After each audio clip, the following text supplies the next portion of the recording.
In the Middle East, as we are hearing that U.S. troops have been hit, and in addition to that, Israel is now launching a ground operation, is official, in southern Lebanon, the Israeli military says. Now, I'm taking a look at the live updates. I'm going to be sharing with you the latest coming out on this, along with some video footage. And take a look, the U.S. sending more troops, warplanes, to the Middle East as bulwark against Iran, as they are anticipating retaliation coming from Tehran.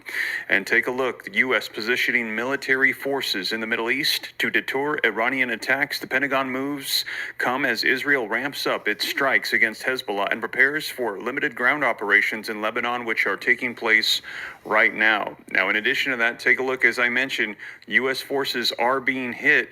They are accounted for after reported rockets attacks in Baghdad, officials say. So we are hearing that those warnings came in from the Biden administration to Iran not to hit U.S. troops. Well, it seems they were ignored. We are hearing that U.S. troops are being hit in the Middle East, and they are sending over more as we speak.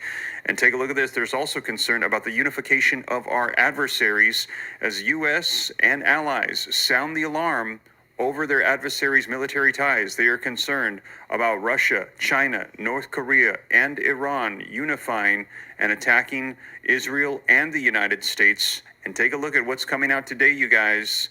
There was a meeting with Russia, with Iran, and their president in Tehran in wake of Nasrallah's assassination. And a lot of people are wondering, are we soon going to be seeing Russia going against Israel as well, as we saw this meeting take place? Monday's visit comes amid West's concerns over Russia assisting Islamic Republic with its nuclear program in exchange for ballistic missiles for the use of Ukraine, as these two are both helping each other in their wars. And there's concerns about what is unfolding here in these meetings. You saw the headlines, the United States, Israel concerned about their adversaries' unification at this time.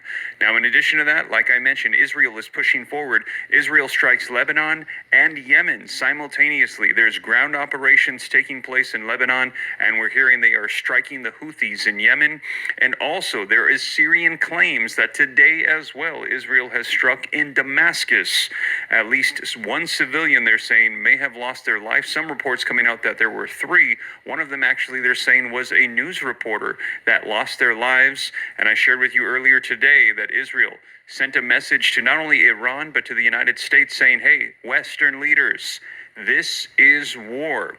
You must destroy your enemies. And this came out, like I said, we had Benjamin Netanyahu, who had this message to the people of Iran, and it basically was, we're going to eradicate you of this terrorist regime that is running Iran. And when it is done, it will be great for all the Middle East. But these are words that are just ramping up the conflict. We are hearing Israel is not backing down. They're saying the United States' efforts for diplomacy. They said the message to the United States, this is war. There is no ceasefire agreement. There is no negotiations with these terrorist groups. We're going to be moving forward. We are going to be advancing. We are going to be eradicating the threat, which is Hezbollah, Houthis, Hamas, and the head of the snake, they call it, Iran. So we are... It's here. It's happening. East and Gulf Coast ports are heading for a major strike at midnight. And take a look at this. U.S. shoppers, they start to stock up on essentials as port strikes pressure prices to go higher than ever. Americans at the grocery store are stocking up as port strikes could begin at midnight on Tuesday. That is tomorrow, October the 1st. And I'll let you guys know that we could see this coming here, and we're hearing there is no end in sight. This strike is going to be happening. Take a look. Port workers' strike could snarl the supply chain and bust your holiday budget. So in addition to, they're saying supply issues, there also could be price hikes. And take a look at a top story right now. Google search 13 minutes ago. Longshoremen strike deadline looms large over economy and election. 17 minutes ago from NBC News. East and Gulf Coast ports are heading for a major strike at midnight. 42 minutes ago from Reuters. U.S. East Coast port strike looms Tuesday with no talk scheduled. There is... Shalom. First off, I want to give all praises, honor, and glory to Yahweh, Ba'Shem Yahushai, Ba'Shem Rakakadash. Yahweh being the true name for the Father, and Yahushai being the name for his only begotten Son, who the world ignorantly calls God, and Jesus Christ. I give double honors to our apostles and elders, great millstone, touch the truth and will well, and citations to you, hopefully, person's truth and honesty and sincerity. This is Brother Yawasop, because you now listen to the Spirit Power Yahweh Shal Shai, another update in times and events. Hey, shit has basically hit the fan. This is it, man. Things are about to get completely disastrous and chaotic. All hell's about to break loose. World War III is imminent. Okay, and at the same time, you know, they got a strike that's getting ready to take place as I speak.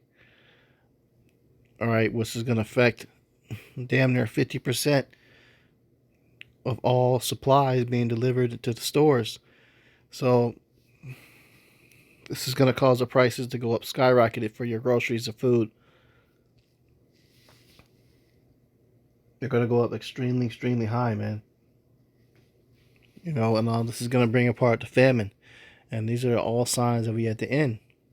If you people are trying to establish some type of future here and planning down the road 20 years from now, 30 years from now, 40 years from now, you know, 10, 15 years from now, even 5 years from now, if you're trying to plan for some type of future here, I'm going to do this, I'm going to accomplish this here in 5 years, and this, you know, hey, you're mistaken and you're not in the right spirit. We'll be lucky to get out of 2025, man. You know, hey, this year we're about to see a lot of chaos and a lot of turmoil as never seen before in America, and it's going to be witnessed worldwide. They're going to be watching. You know, it's happened in other countries, and it's now finally about to happen here in the United States. Okay, so there's a lot of stuff going on right now as far as over there in the Middle East.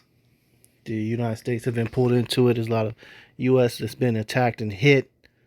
Okay, and they're being dragged right into this conflict between, you know, Israel and Lebanon, Hamas, and all that. And, you know, this is basically bringing forth World War III. And simultaneously, as you got World War III, you got a basically economic collapse getting ready to hit. This strike is going to fuck up the economy. And it's going to drive people into panic mode. There's going to be great riots and protests and people kicking each other's doors to make ends meet. We at the end. So some scriptures that go into this. This is Jeremiah 15:22. A sound of battle is in the land and of great destruction. Okay, that sound of battle is war. And it says, and great destruction. There will be war on U.S. soil. There will be attacks on U.S. soil as the likes have never seen before. A lot of you trembled when the Twin Towers fell. And believe it or not, that was done by the U.S. government, an inside job. But this time, you're for real going to have other nations that's going to touch this place. And you're going to see and experience great destruction in this lifetime. Okay, if this thing escalates further, this whole deal with Iran, Hezbollah and all that, hey, they're going to bust a move here too. And they got the technology and the means and the insider threats and sleeper cells to do so. So get ready, man. It's about to be one hell of a ride. At the same time, they're telling you to stock up on goods because you're not going to be able to get them no more. They're going to be too expensive. You know, all hell's breaking loose, man. You know, it's enough right there, that news report, enough of just the whole strike that's getting ready to hit. How it's going to affect the supply chain. Right there, that's enough judgment to cause panic. But on top of that, you basically got World War III getting started. Man, it's about to get real ugly out here. This is 1 Thessalonians 5:1. It says, but of the times and seasons, brethren, ye have no need that I write unto you, for yourselves know perfectly that the day of Yahweh so cometh as a thief in the night. So the day of Yahweh, the day of judgment, is going to come and catch everyone off guard. And we're living in days of judgment. So it's going to be a build-up until the ultimate, you know, end-all, be-all, which is the missiles hitting, creating that lake of fire. But up to that point, we're going to experience days of judgments, man. And it's going to be catching people off guard like a thief because they're too consumed in this life, in this world. It says, for when they shall say peace and safety, then sudden destruction cometh upon them as travail upon a woman with child, and they shall not escape. Okay? So as soon as they start saying everything's going to be okay, nothing's going to happen. People are getting comfortable. People are still going, going to concerts or traveling, celebrating these holidays as if nothing's happening in the world, man. And they will be caught off guard when a whole big, gigantic thing of judgment takes place. Verse 4 says, "But ye, brethren, are not in darkness, that day should overtake you as a thief." So we're not going to be caught off guard. We're expecting this to happen any day now. We've been waiting for something to happen. So we're giving all praise to Yahweh Shemel Shai, because we're seeing the downfall of our enemy, Esau, Edom, and his nation. Because we have the promise of the kingdom of heaven. Way better than anything this empire has offered. But the Lord's empire is going to be just words can't even fathom, man, or describe. This is Ezekiel 14:13. "Son of man, when the land sitteth against me by trespassing grievously, then will I stretch out my hand upon it, and will break the staff of bread thereof, and will send famine upon it, and will cut off man and beast from it." So starvation is coming, because this place has trespassed against the Heavenly Father heavily. And if you drive down the block for like less than a minute, you're going to see a rainbow flag, and know what I'm referring to. That's just one of the many things. All these pagan days and abominations they're celebrating. And this place is sitting grievously. So the Lord about to bring some starvations upon you people. This is Ecclesiastes 12:3. It says, "In the day when the keepers of the house shall tremble, and the straw men bow themselves, and the grinders cease because they are few, and those that look of the windows be darkened." Right, boarded up.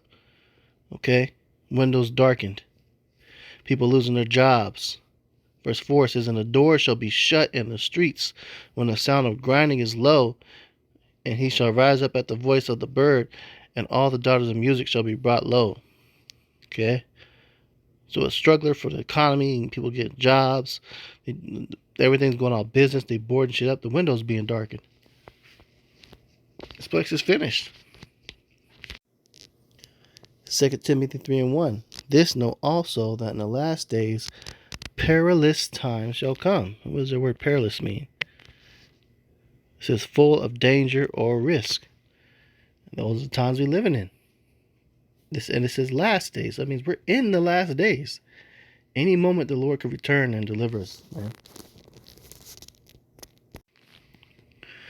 Matthew 24:6. It says, "And ye shall hear of wars and rumors of wars. See that ye be not troubled, for all these things must come to pass, but the end is not yet." So you're going to hear about actual wars happening, and you're going to hear about rumors of war and threats other countries are giving each other. So you're not to be upset about it. You got to embrace it. It says all these things must come to pass, but the end is not yet. So it has to happen. Okay? So with that, those were this lesson was edifying. I'm going to close out and give all praises, honor, glory to Yahweh, Hashem, Yahushai, Hashem, Kakadash. We have double honors to our apostles, elders, great millstones, to us truth and will well. So I take Jehovah life, just truth and honesty, sincerity. Shalom.